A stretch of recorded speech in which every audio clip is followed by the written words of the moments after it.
The Corporation for Earth Media is proud to present this educational program. Produced in conjunction with the frontier scientists, engineers, and artists of the Kronos 7 expedition. South Scrimshaw is made possible through the support of viewers like you.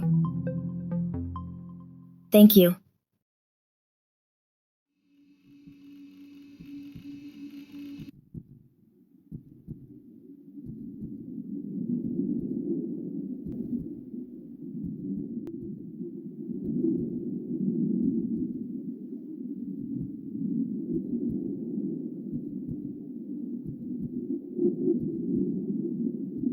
Hot sunlight shines through the veined membrane of an aquatic egg.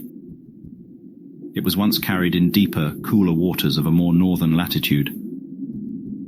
Now it bobs freely in a subtropical shallow. The consciousness dawning inside is prodded alert in discomfort.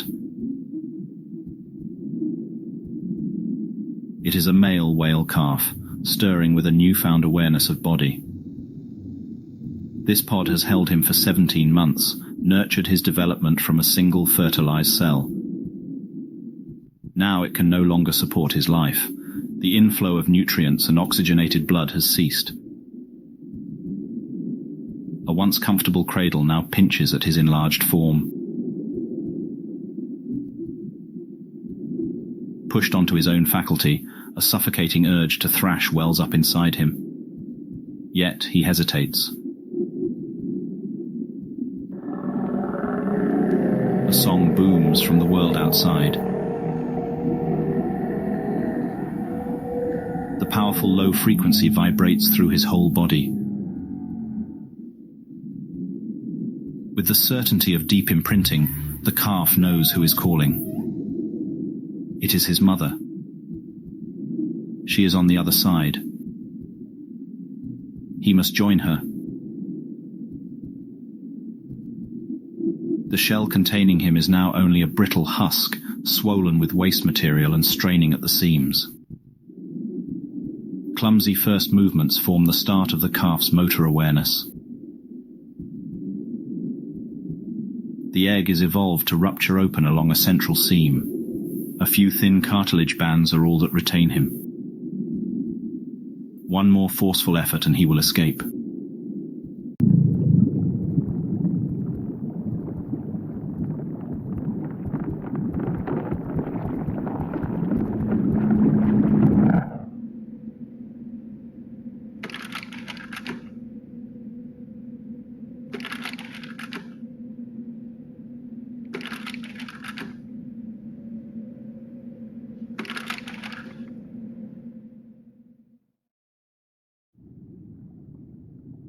Technically speaking, the whale didn't hatch from an egg.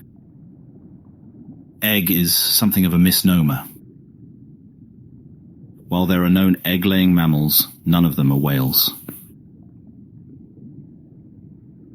There are 4 extant species of egg-laying mammal. They are the platypus, the echidna, the snorb, and the ribbon snore. This whale species has a placental connection to the mother while developing. Birthing shell is the term currently favored in scientific journals when discussing this style of external womb. The outer cartilage folds backwards, shrinking the space inside and expelling the contents outwards, creating pressure against the inner membrane until it finally pops.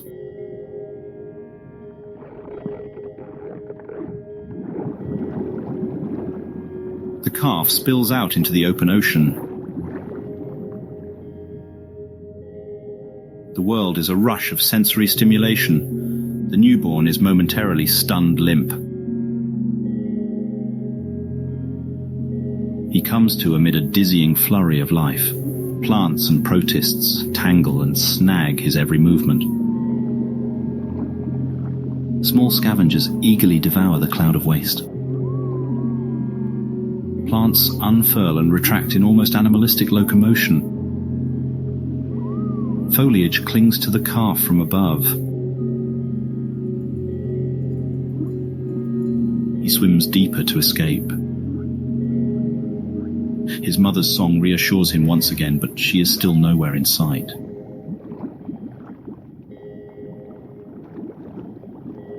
Sponges, wharf biters, crustaceans and corals dangle from the plants like ornaments.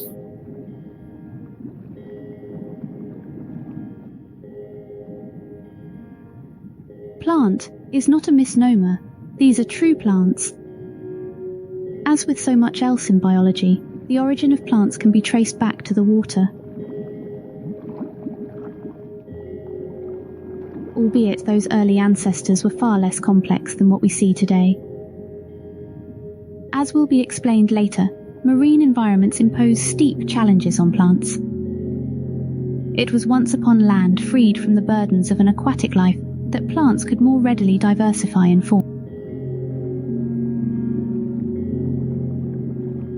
And it was also after that great proliferation of flowering species that some plants found it more favourable by the water and eventually returned to the seas.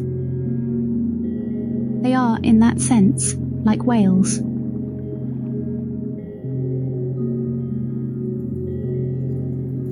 Something solid grabs from below. His descent is halted.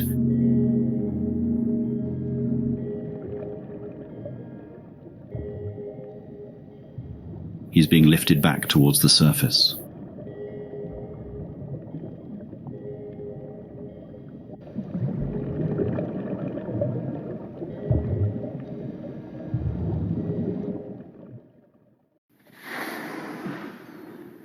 The calf breaches, filling his lungs with their first breath of air.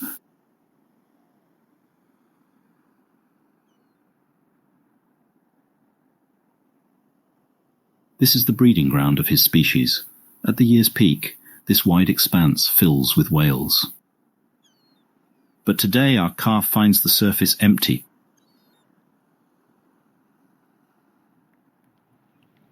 Except for a very odd clump of plants.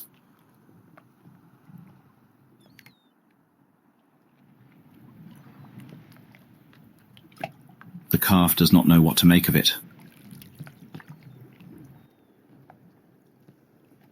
Equally disturbed and compelled, he stares transfixed.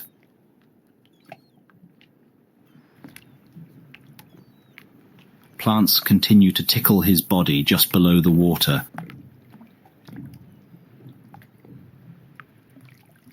A resident waterbug examines him with equal skepticism.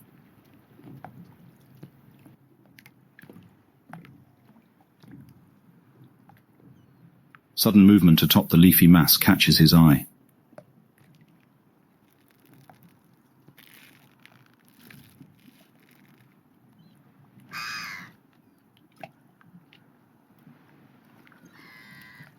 It's all too frightening for the little one.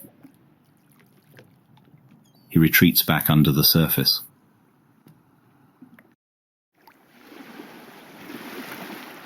His overpowering instinct is to nurse, but he cannot.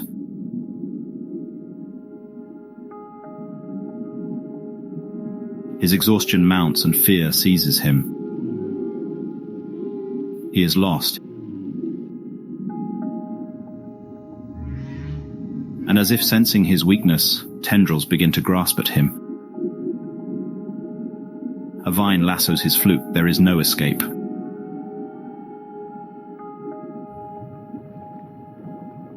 In a final burst of strength, the calf fights, thrashing, tearing, and uprooting his attackers. A scent of blood enters the water. His mother cries a pained song to soothe him.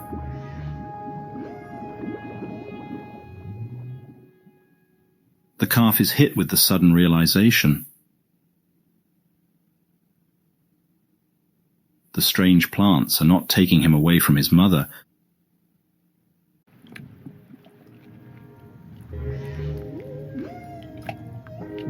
The strange plant clod is his mother.